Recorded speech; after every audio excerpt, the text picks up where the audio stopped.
வணக்கம்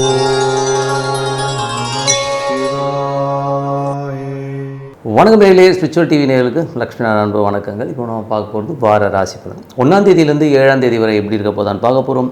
எப்போதுமே சொல்கிறதாங்க, லக்னத்தை பார்க்கணும். ராசிக்கு பார்ப்பதை விட லக்னத்தை பார்க்க ரொம்ப பர்ஃபெக்டாக இருக்கும். உதாரணமாக ஒரு மகர லக்னம் விருச்சிக ராசினா நீங்கள் விருச்சிக ராசிக்கான பலன்களை பார்க்கறதோட மகர ராசிக்கான பலன்களை பார்க்கும்போது ரொம்ப பர்ஃபெக்டாக இருக்கும். முதல்ல வரது பொது பலன்கள், அதுக்கப்புறம் தசாபுக்தி பலன்கள். உங்கள் ஜனகால ஜாதகத்தில் என்ன தசாபுக்தி அந்தரங்கள் வருதோ அதை மிங்கிள் பண்ணி பாருங்கள், ரொம்ப பர்ஃபெக்டாக இருக்கும். வீடியோட எண்டில் டிப் ஆஃப் த வீக் இருக்குது, மறக்காமல் பாருங்கள். துலாம் ராசி. துலாம் ராசிக்கு பார்த்திங்கன்னா உங்களுக்கு ராசி அதிபதி சுக்கிரன் பார்த்திங்கன்னா உங்களுக்கு 8இல் இருக்கிறது, 9இல் இருக்கிறார். 8ஆம் அதிபதி 9இல் இருக்கும்போது பிரயாணங்கள் ரொம்ப கவனமாக இருக்கணும். அப்பா கிட்ட பேசும்போது பழகும்போது கொஞ்சம் பார்த்து பேசுகிறது ரொம்ப ரொம்ப நல்லது.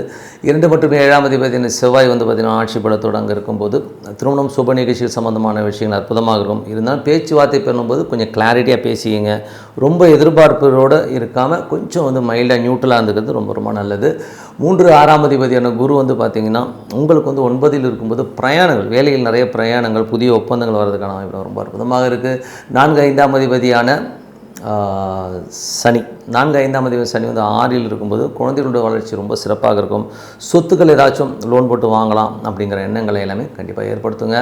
வண்டி வாகனங்கள், சின்ன சின்ன பழுதுகள், வீடு பராமரித்து இந்த மாதிரி விஷயங்களும் கண்டிப்பாக ஏற்படும். ஸோ அதெல்லாமே ரொம்ப சிறப்பு தான். அதுக்கப்புறம் பார்க்கும்போது உங்களுடைய 7ஆம் அதிபதியான குரு 9இல் இருக்கும்போது 3 6 9 பிரயாணங்களால் நல்ல லாபங்கள், வேலையில் நிறைய மாற்றங்கள் வர்றதுக்கான வாய்ப்புகள் கண்டிப்பாக இருக்குங்க. ஸோ அதுக்கப்புறம் பார்க்கும்போது உங்களுடைய 9ஆம் அதிபதி 9 மற்றும் 12ஆம் அதிபதியான புதன் பார்த்திங்கன்னா இப்போ 9இலே ஆட்சி பலத்தோடு இருக்கும்போது பிரயாணங்களால் நல்ல லாபங்கள், வெளிநாட்டில் இருக்கும்போது ஒரு பெரிய லாபங்களை கொடுக்கறதுக்கான வாய்ப்புகளுமே ரொம்ப அற்புதமாக இருக்குங்க. ஸோ இதுவரை 10 பொது பலன்கள். இப்போ பார்க்கும்போது தசாபுக்தி பலன்கள். தசாபுக்தி பலன்கள் பார்த்தா துலா லக்னம் ஆகுது, சூரிய தசாபதி. சூரியன் 11ஆம் அதிபதி சூரியன் உங்களுக்கு 8இல் இருக்கும்போது கொஞ்சம் கவனமாக இருக்கணும். நண்பர்கள், மூத்த சகோதர சம்பந்தமான விஷயம் கொஞ்சம் கேர்ஃபுல்லாக இருந்துக்கிறது ரொம்ப ரொம்ப நல்லது. துலா லக்னமாக சந்திர தசாபதி திங்கள் செவ்வாய்க்கிழமைகளில் கொஞ்சம் எமோஷனாக இருந்தாலும் அதுக்கப்புறம் எல்லாமே படிப்படியாக சரியாகி எல்லாமே அற்புதமான பலன்களை கண்டிப்பாக கொடுத்துருங்க. ஸோ அதனால் எந்தவித வருத்தமும் கிடையாது. ஸோ கொஞ்சம் பிரயாணங்களில் மட்டும் கொஞ்சம் கவனமாக இருந்துக்கணும். துலா லக்னமாக செவ்வாய் தசாபதி செவ்வாய் 7இல் ஆட்சி பலமாக இருக்கும்போது சுப நிகழ்ச்சிகள் நடத்துறதுக்கான வாய்ப்புகளுமே அற்புதமாக இருக்குது. துலா லக்னமாக ராகு தசாபதி. ராகு பார்த்திங்கன்னா உங்களுக்கு 5இல் இருக்கும்போது இந்த நேரத்தில் செயற்கை கரு தரிக்கிறதுக்கான ட்ரீட்மெண்ட் எடுத்திங்கன்னா குழந்தை பிறப்பதற்கான வாய்ப்புகள் ரொம்ப நல்லாயிருக்கு. ஆன்மீக சுற்றுலா, ஆன்மீக பிரயாணங்கள், சர்ப வழிபாடுகள், ஸோ எல்லாமே ரொம்ப அற்புதமாக இருக்கும். துலா லக்னமாக குரு தசாபதி 3 6ஆம் அதிபதி 9இல் இருக்கும். பிரயாணங்கள் நல்ல லாபங்கள் வரதுக்கான வாய்ப்புகள் இருக்குது. தந்தையோட உடல்நலம் சம்பந்தமான விஷயங்களும் கொஞ்சம் கேர்ஃபுல்லாக இருந்துக்கணும். துலா லக்னமாக சனி தசாபுத்திரங்கள். சனி பார்த்திங்கன்னா உங்களுக்கு 4 5ஆம் அதிபதி 6இல் இருக்கும்போது குழந்தையோட வளர்ச்சி ரொம்ப அற்புதமாக இருக்கும். அதே நேரத்தில் பார்த்தா ரியல் எஸ்டேட் துறையில் இருக்கிறவங்க நல்ல லாபங்கள் கிடைக்கும். ஏதாச்சும் லோன் போட்டு பழைய வீடை கொடுத்துட்டு புது வீடு வாங்குறது, புதிய வண்டிகள் வாங்குறதுக்கான வண்டி பராமரிப்பு வேலைகள், இந்த மாதிரி விஷயங்களுக்கெல்லாம் கண்டிப்பாக இருக்குங்க. ஸோ துலா லக்னமாக இருந்து புதன் தசாபுத்திரங்கள். புதன் பார்த்திங்கன்னா 10இல் ஆட்சி பலதும் தொழில் ரீதியான விஷயம் நல்ல லாபங்களும் நல்ல ஏற்றங்களும் வருவதற்கான வாய்ப்புகள் ரொம்ப சிறப்பாக இருக்குது. துலா லக்னமாக இருந்து உங்களுக்கு பார்த்தீங்கன்னா கேது தசாபதி. கேது 11இல் இருக்கும்போது ஏதாவது கேசஸ் நடந்துட்டுருந்ததுன்னா இப்போ அந்த கேஸ்லேருந்து வெளியில் வரதுக்கான வாய்ப்பு எல்லாமே ரொம்ப நல்லாயிருக்கு. ஸோ அதில் வெளியில் ரொம்ப சிறப்பான ஒரு மாற்றங்கள், நல்ல ஏற்றங்கள் வரதுக்கான வாய்ப்பு ரொம்ப அற்புதம். துலா லக்னமாக சுக்கிர தசாபுத்திரங்கள். சுக்கிரன் உங்களுக்கு 9இல் இருக்கும்போது 8ஆம் அதிபதி 9இல் இருக்கும்போது அப்பாவுக்கு உங்களுக்கு நிறைய டிஃப்ரென்ஸாக ஒப்பீனியன் வரும். அதனால் கொஞ்சம் சின்ன சின்ன எமோஷன்ஸ் வரதுக்கான வாய்ப்புகளும் ரொம்ப கவனமாக இருக்கணும். துலா லக்னமாக இருந்து சுக்கிரன் பார்த்திங்கன்னா அவர் 8ஆம் அதிபதி என்னும்போதே கொஞ்சம் வெளிநாடு பிரயாணங்கள், வெளிநாடு பிசா சம்மந்தமான விஷயம் கொஞ்சம் கேர்ஃபுல்லாக இருந்துக்கிறது ரொம்ப ரொம்ப நல்லது. ஸோ என்னை பொறுத்த ஒரு நல்ல ஒரு பிரார்த்தனைங்க, மனதார டெய்லி ஒரு இறைவனை மனதார இறைவனை நினைச்சு பிரார்த்தனை பண்ணுவோம். கண்டிப்பாக நம்ம அடுத்த லெவல் போகிறதுக்கான இப்போ ரொம்ப சிறப்பாக இருக்குது. விருச்சிக ராசி. விருச்சிக ராசிக்கு பார்த்திங்கன்னா உங்களுக்கு ராசியாதிபதி செவ்வாய் பார்த்திங்கன்னா உங்களுக்கு 6இல் இருக்கும்போது வேலை இல்லாதவருக்கு வேலை கிடைக்கிறதுக்கான வாய்ப்புகள் ரொம்ப அற்புதமாக இருக்குது. அது மட்டும் இல்லாமல் இதுவரை லோன்ஸ் ஏதாச்சும் அப்ளை பண்ணிங்கன்னா அது கிடைக்கிறதுக்கான வாய்ப்பும் ரொம்ப அற்புதமாக இருக்குங்க. ஸோ 2 5ஆம் அதிபதியான குரு இப்போ உங்களுக்கு 8இல் இருக்கும்போது கொஞ்சம் வாக்கு ஸ்தானத்தில் 8இல் இருக்கும், கொஞ்சம் கவனமாக இருக்கும். குடும்பம் சம்மந்தமான விஷயம் கொஞ்சம் ஸ்ட்ரெஸ்ஸோ டென்ஷன்ஸோ வரலாம். குழந்தைகள் கொஞ்சம் நம்மகிட்ட இடகரமாக பேசுறது, கொஞ்சம் எமோட் ஆகிறதுக்கான வாய்ப்புகள் நிறைய இருக்குது.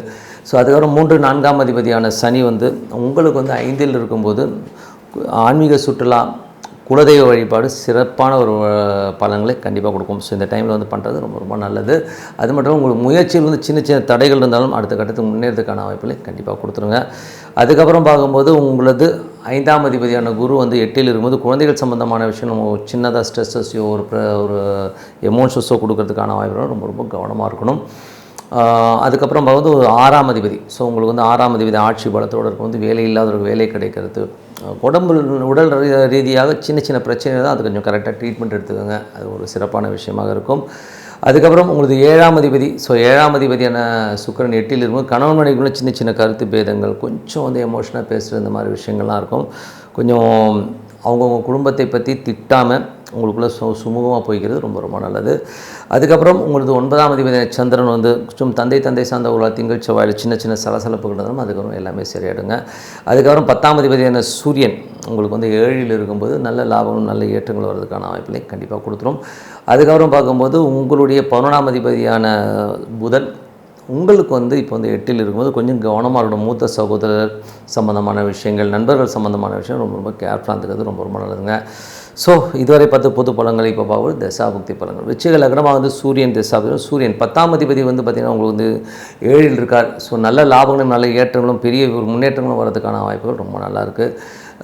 விருச்சிக லக்னமாக வந்து சந்திர தசாபுக்தி. சந்திரன் வந்து பார்த்திங்கன்னா திங்கள் செவ்வாயில் சின்ன சின்ன மன உளைச்சல் கொடுத்தாலும் அதுக்கப்புறம் நல்ல பிரயாணங்கள் நல்ல லாபங்கள் நல்ல ஏற்றங்கள் வரதுக்கான வாய்ப்புகளை கண்டிப்பாக கொடுத்துருவார். விருச்சிக லக்னமாக இருந்து உங்களுக்கு வந்து பார்த்திங்கன்னா ராகு தசாபுக்தி இருந்தவங்க, ராகு வந்து 4ல் இருக்காருங்க. ஸோ 4ல் இருக்கும்போது கொஞ்சம் அம்மா சம்மந்தமான விஷயங்களும் கொஞ்சம் ட்ரீட்மெண்ட் தேவைப்படலாம். சில நேரங்கள் வந்து நிலபுலன்கள் சம்மந்தமான விஷயம் சின்னதாக ஒரு எமோஷன்ஸ் வர்றதுக்கான வாய்ப்பு ரொம்ப ரொம்ப கவனமாக இருக்கணும். விருச்சிக லக்னமாக வந்து குரு தசாபுக்தி. குரு வந்து 2, 5ஆம் அதிபதி 8ல் இருக்கும்போது குடும்பம் குழந்தைகளால் ஒரு மன உளைச்சல் டென்ஷன்ஸ் வர்றதுக்கான வாய்ப்புலாம் இருக்கணும், ரொம்ப கவனமாக இருக்கணும். விருச்சிக லக்னமாக இருந்து சனி தசாபதினா சனி வந்து 3, 4ஆம் அதிபதி 5ல் இருக்கும்பொழுது கொஞ்சம் உங்களோட முயற்சிகள் வெற்றிகரமாக நடக்கும். அதே நேரத்தில் வந்து பார்த்தா சின்ன சின்ன சோம்பேறித்தனம் அப்பப்போ வரும். ஸோ அதை மட்டும் கொஞ்சம் டாப்அப் பண்ணிக்கோங்க. குலதெய்வ வழிபாடு ஒரு சிறந்த ஒரு நல்ல வழிகளை கண்டிப்பாக காட்டுங்க. அதுக்கப்புறம் வந்து விருச்சிக லக்னம் வந்து புதன் தசாபதி. புதன் வந்து 8ஆம் அதிபதி 8ல் ஆட்சி பலமோடு இருக்கும்போது மூத்த சகோதரர்கள் நண்பர்கள் பெரிய பெரிய லாபங்கள் சொல்லி ஏதாச்சும் வந்து எக்ஸிட்டாக கடன் வாங்கி மாட்டிக்கிறதுக்கான வாய்ப்பு ரொம்ப ரொம்ப கவனமாக இருக்கணும். விருச்சிக லக்னமாக இருந்து கேது தசாபதி. கேது வந்து பார்த்திங்கன்னா உங்களுக்கு வந்து தொழில் ரீதியான விஷயங்களில் வந்து கொஞ்சம் கடன் வாங்குற மாதிரி சூழ்நிலை ஏற்படுத்தும். சில நேரங்கள் வந்து தேவையில்லாத ஸ்ட்ரெஸ்ஸை ஏற்படுத்தி அமைதியாக உட்காந்துருவீங்க. ஸோ எது நடந்தாலும் கொஞ்சம் யோசித்து முன்னேறுங்கள். அதில் ரொம்ப ஸ்ட்ரெஸ்ஸாக இருந்தால் விநாயகருக்கு வந்து ஒரு அருகம்புல் போட்டு பிரார்த்தனை பண்ணிட்டுவாங்க. எல்லாத்துக்குமே ஒரு தீர்வு கண்டிப்பாக கிடைக்கிறதுக்கான வாய்ப்புகள் நல்லாயிருக்கு. விருச்சிக லக்னமாக வந்து சுக்கிர தசாபதி. சுக்கிரன் 7ஆம் அதிபதி 8ல் இருக்கும்போது கணவன் மனைவிக்கு உள்ள தேவையில்லாத ஒரு வாக்குவாதங்களை கொடுத்துரும். இவங்க குடும்பத்தை அவங்க திட்டுறது, அவங்க குடும்பத்தை இவங்க திட்டுறது மாதிரி விஷயங்கள் இருக்குன்னா கொஞ்சம் கவனமாக இருக்குது, ரொம்ப ரொம்ப நல்லது. மற்றபடி என்னை பொறுத்தவரை வந்து பார்த்திங்கன்னா இது வந்து ஒரு நல்ல ஒரு பிரார்த்தனை. ஸோ நல்ல ஒரு பிரார்த்தனை பண்ணும்போது கண்டிப்பாக வந்து அதுவும் டெய்லி பண்ணோம். இறைவனை வந்து நம்மளோட ஒன்றை வைக்கிற மாதிரி வந்து ஒரு பிரார்த்தனை பண்ணும்போது கண்டிப்பாக நம்ம அடுத்த லெவல் போகிறதுக்கான வாய்ப்பு ரொம்ப சிறப்பாக இருக்குது. தனுசு ராசி. ஸோ தனுசு ராசிக்கு வந்து பார்த்திங்கன்னா உங்களது ராசி அதிபதி குரு வந்து 7ல் இருக்கார். ஸோ 7ல் இருக்கும்போது என்ன மாதிரி விஷயங்கள் திருமணம் கைகூடி வரும். யாருக்காச்சும் திருமணம் சம்மந்தமான விஷயங்கள் இப்போ பேச்சுவார்த்தை நடத்தும் சிறப்பான விஷயங்கள், நிலபுலன்கள் வாங்குறதுக்கான யோசனைகள் எல்லாமே நிறைவேறதுக்கான வாய்ப்பு ரொம்ப நல்லா இருக்குது. அதுக்கப்புறம் பார்க்கும்போது 2, 3ஆம் அதிபதியான சனி 4ல் இருக்கும்போது பழைய நிலபுலன்கள் விற்று புதிய நிலபுலன்கள் வாங்குறது, அதுக்கப்புறம் பழைய வண்டி இருந்தால் கொடுத்துட்டு புதிய வண்டி வாங்குறதுக்கான வாய்ப்புகளுமே ரொம்ப நல்லாயிருக்கு. தாயாரோட உடல்நலம் சம்மந்தமான விஷயங்கள் கொஞ்சம் கவனம் எடுத்துக்கிறது ரொம்ப ரொம்ப நல்லது. அதுக்கப்புறம் பார்க்கும்போது உங்களுக்கு 4ஆம் அதிபதியான குரு வந்து 7ல் இருக்கும்போது சொத்துக்கள் ஏதாச்சும் வாங்கணுங்கிற எண்ணங்களை கண்டிப்பாக ஏற்படுத்தும். 5ஆம் அதிபதியான செவ்வாய் ஆட்சி பலத்தோடு அது சுக்கிரனுடைய சாரத்தில் இருக்கும்போது குழந்தைகளுக்காக கொஞ்சம் கடன் வாங்குறது, கொஞ்சம் அலைச்சல்கள் ஜாஸ்தி இருக்கிறதுக்கான வாய்ப்புகள் நிறையா இருக்குது. அதுக்கப்புறம் பார்க்கும்போது உங்களுக்கு 6ஆம் அதிபதியான சுக்கிரன் 7ல் இருக்கும்போது வேலையில் நல்ல ஏற்றங்கள் நல்ல லாபங்கள் வர்றதுக்கான வாய்ப்புகளை கண்டிப்பாக கொடுத்துருங்க. ஸோ அதுக்கான விஷயங்களும் சூப்பராக இருக்கும். கடன் கேட்ட இடத்துல கிடைக்கிறது, நல்ல ஒரு எமோஷன்ஸ் நல்ல ரொட்டேஷன்ஸ்க்கான விஷயங்களும் சூப்பராக இருக்கும். அதுக்கப்புறம் பார்க்கும்போது உங்களது 7ஆம் அதிபதியான புதன் 7 ஆட்சி பலத்தோடு இருக்கும்போது திருமணம் கைகூடி வர்றதுக்கான வாய்ப்புகள் நல்லா இருக்குது. ஸோ இப்போ வந்து நீங்கள் ட்ரை பண்ணும்போது கண்டிப்பாக நல்ல ஒரு பதில் கண்டிப்பாக வருங்க. அதுக்கப்புறம் 8ஆம் அதிபதியான சந்திரன் வந்து பார்த்திங்கன்னா கொஞ்சம் மன உளைச்சல் திங்கள் செவ்வாயில் வந்து சின்ன தூங்க விடாத மாதிரி ஒரு சின்ன டென்ஷன்ஸ் வந்து போகும். அதுக்கப்புறம் எல்லாமே சரியாயிடுங்க. ஸோ அதுக்கப்புறம் பார்க்கும்போது உங்களுடைய 9ஆம் அதிபதியான சூரியன் வந்து பார்த்திங்கன்னா உங்களுக்கு வந்து 6ல் இருக்கும்போது வேலை விஷயமாக நிறைய பிரயாணங்கள் பண்ணுற மாதிரி விஷயங்கள் இருக்கும். அதே நேரத்தில் வந்து பார்த்திங்கன்னா அது அப்பாவுடைய உடல்நலம் சம்மந்தமான விஷயங்கள் கொஞ்சம் கவனமாக இருந்துக்கிறது ரொம்ப ரொம்ப நல்லது. கால் கைகளில் வந்து சின்னதாக ஒரு வலி வந்து நீங்கிறதுக்கான வாய்ப்புகள் நிறைய பேருக்கு இருக்கும். ஸோ அது வந்து கொஞ்சம் கேர் எடுத்துக்கிறது ரொம்ப ரொம்ப நல்லதுங்க. அதுக்கப்புறம் பார்க்கும்போது உங்களுடைய 10ஆம் அதிபதியான புதன் 7ல் இருக்கும்போது வியாபாரத்தில் நல்ல ஏற்றங்கள், நல்ல லாபங்கள், ஒரு நல்ல சப்போர்ட் கிடச்சி ஒரு பெரிய லெவலில் வரதுக்கான வாய்ப்புகளை கண்டிப்பாக ஏற்படுத்தும். 11ஆம் அதிபதியான சுக்கிரன் உங்களுக்கு வந்து பார்த்திங்கன்னா 7ல் இருக்கும்போது நல்ல லாபங்களை ஏற்றி கொடுக்கறதுக்கான வாய்ப்பும் ரொம்ப அற்புதமாக இருக்குங்க. 12ஆம் அதிபதியான செவ்வாய் வந்து 5ல் இருக்கும்போது கொஞ்சம் ஆன்மீக சுற்றுலா, ஆன்மீக பயணங்கள் போகணுங்கிற எண்ணங்களை எல்லாமே ஏற்படுத்தும். மற்றபடி எனக்கு இதுவரை பார்த்தது வந்து உங்களுக்கு வந்து பொது பலன்கள். இப்போ பார்க்குறது தசாபதி. தனுசு லக்னமாக இருந்து சூரியன் தசாபதி.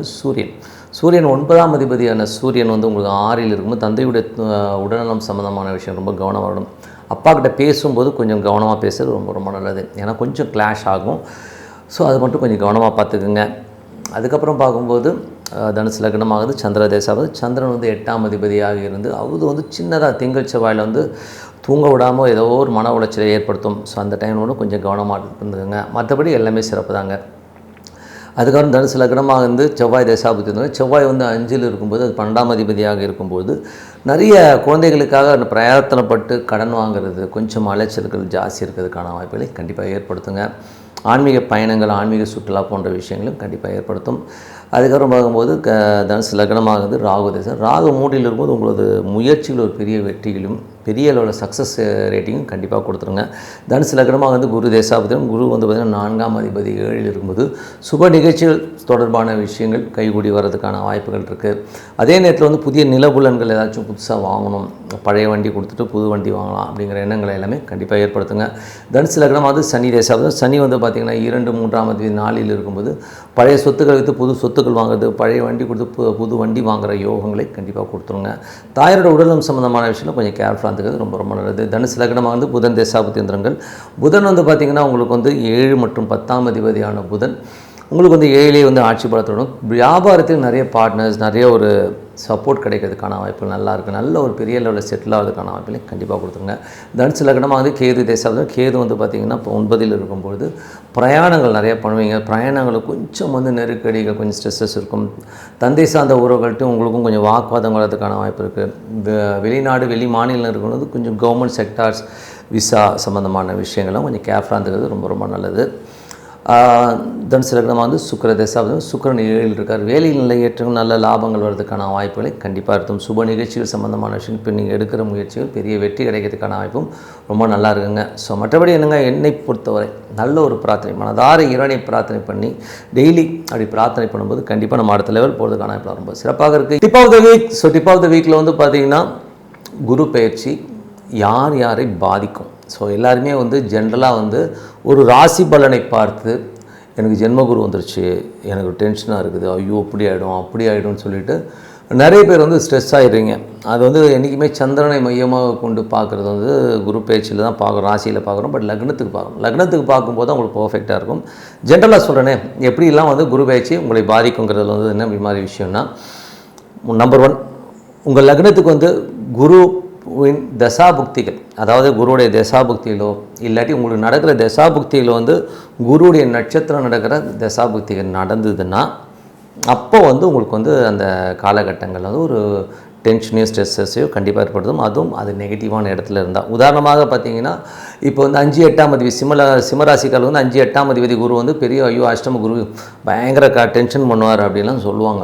அப்படி பார்த்திங்கன்னா டிகிரி வைஸ் பார்க்கும்போது இவருடைய லக்னம், நம்ம விஜய் சாருடைய லக்னமும் பார்த்திங்கன்னா 5, 8 தான் வரும். பட் என்னென்னா அவருடைய ஜனகால ஜாதகத்தில் குரு கும்பத்தில் இருக்கிறனால சனியும் குருவும் வந்து ஒரு பரிவர்த்தனையில் போயிட்டாங்க. ஸோ அதனால் வந்து பார்த்திங்கன்னா அது வந்து பெரிய யோகமாக மாறிடுது. ஸோ அந்த மாதிரி நிறைய விஷயங்கள் இந்த மாதிரி வந்து எடுத்தோம் கவுத்தோன்னு நம்ம வந்து ஜென்ரலாக ஒரு ராசி பலனை வச்சு முடிவு பண்ணாமல் அதுக்குள்ளே போய் பார்த்திங்கன்னா தான் தெரியும். அது மட்டும் உங்களுக்கு அந்த குரு திசையோ புத்தியோ அந்தரமோ நடந்ததுனா தான் அது எஃபெக்ட் ஆகும்.